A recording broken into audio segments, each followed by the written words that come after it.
Hi everybody, in this video we are looking at different types of natural selection. So here we have a population of sheep, and you can see that this population of sheep shows variation in their fur length. So some individuals have got short fur, we've got some with slightly longer fur, and then we've got some with much longer fur and then really long fur. So we have a range of phenotypes, we have variation. We're going to start off by looking at something called directional selection. Now if you were to show the range of fur lengths here on a graph, then you'd end up with a normal distribution. So we have continuous variation and normal distribution, and the optimum fur length for this particular environment is here. Now when we say this environment, remember that environments can change. So at this particular point in time, this population, let's say it's the temperature is around 10 degrees C. So what this graph is showing, that this is the optimum fur length to have to give you the best chance of surviving at that temperature. Now directional selection happens when there is a change in the environment. So there's a selection pressure, in this case the selection pressure is the temperature, and that selection pressure is going to push our curve this way. So if in this example the temperature gets colder, if it gets colder over a longer period of time, then long fur length is going to be more advantageous because it keeps them warm. If the fur is too short, then they're going to get too cold, they can't maintain their temperature, and they're far more likely to die. So that means that in this case, directional selection will favour these individuals at this extreme end of the range, the individuals with much longer fur. And we would have a new optimum. It also means that individuals at this extreme with very short fur are going to be selected against. They have a very disadvantageous characteristic. So these individuals are going to die because of the selection pressure, in this case of decreased temperature. And if they die, they're not able to reproduce, so the short fur alleles don't get passed on. So what you would see over time is that there would be a change in the population in terms of their fur length. So it might look after a while something like this. So the individuals with short fur did not pass on their alleles, and now if you look, none of these individuals have very short fur. We've eliminated the extreme end of the range. And we also have far more individuals with long fur than we had before, because the alleles for long fur were advantageous. Those individuals survived, they reproduced, and they passed on their alleles for long fur.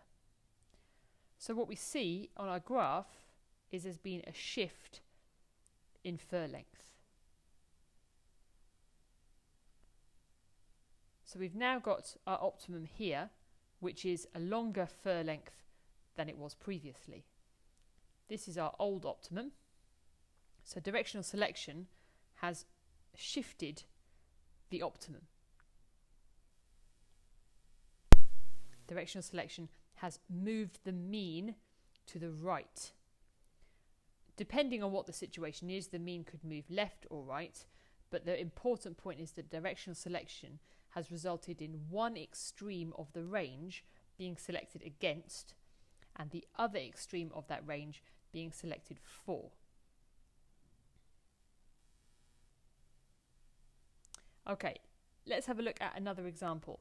So here's our population again, so back to our original population. This time we're going to look at something called stabilising selection.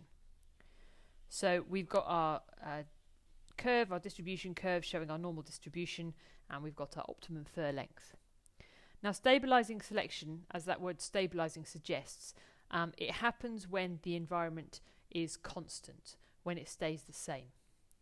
And what stabilising selection does is it acts to push the variation towards the mean from both directions. So that means that both extremes are selected against. So in this case, very short fur is a disadvantage and very long fur is a disadvantage. The selection favours the individuals with fur length around the mean. So if our temperature stays constant around 10 degrees Celsius, then the individuals with very short fur are never going to be at an advantage. The individuals with long fur are never going to be at an advantage. It's the ones with fur length around the mean, which is the optimum, that are more likely to survive and reproduce. As a result, we lose the extremes, and the individuals with the sort of middle length, optimum length fur survive and reproduce, passing on those alleles. So over time, we end up with a population where all of the individuals have a fur length around the mean. We've lost our extremes, and therefore our curve ends up looking more like this. So what stabilising selection does is it actually reduces the variation in a population. And one problem with this is it can therefore also restrict the opportunity for evolution, because if you have less variation in a population, if the environment does suddenly change, there is less variation there for our selection pressures to act on. Okay, final type of selection is called disruptive selection. This is not as common as directional and stabilising selection. And what disruptive selection does is it favours the two extremes. So if we've got our optimum fur length of 10 degrees C, so our mean optimum is here,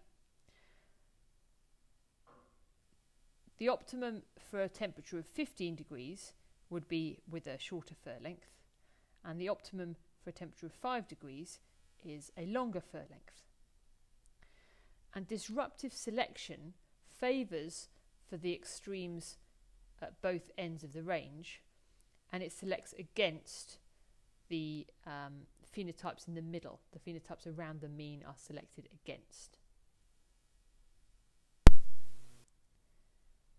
So what that means is our individuals with our mean fur length somewhere in the middle, they do not survive and reproduce.